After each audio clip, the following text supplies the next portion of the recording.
Көптен күткен каникул. Қарағанды облысында 160 мың оқушы мен білім беру саласының қызметкерлері жазғы демалысқа шығады. Мектеп және шипажайдың лагерлары жұмыс істейді. Алғаш рет киіз үй мен IT лагерда қосылды. Облыс әкімдігінде өткен жиында жазда балалардың бос уақытын тиімді ұйымдастыру мәселесі талқыланды.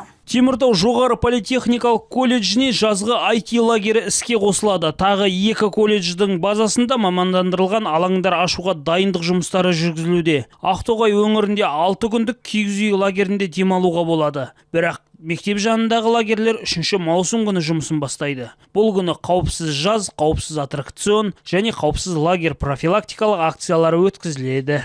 В мире будет больше радости, если будет больше сладостей, лимонада и пирожных, шоколада. Биылғы жылы балалардың толыққанды және қауіпсіз демалуына жағдай жасау мақсатында каникул уақытында балалардың сауықтыру демалысын, бос уақытын және еңбекпен қамтуын ұйымдастыру іс-шараларының 24-26 жылдарға арналған ведомствоаралық жоспары жасалды.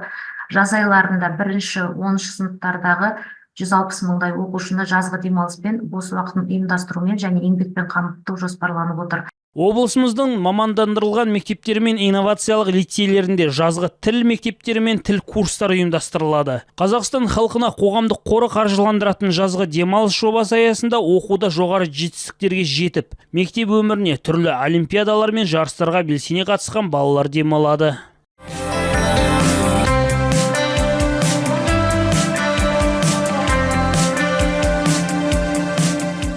Осуществлять постоянный.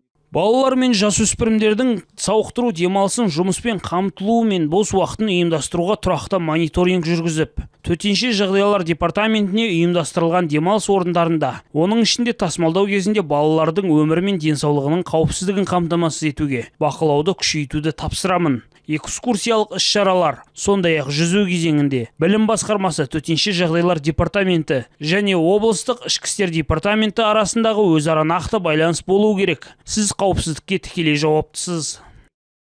Жарылғап Жағыпар, Мейіржан Жұмамұратов, Николай Шевелев, 5-ші арна.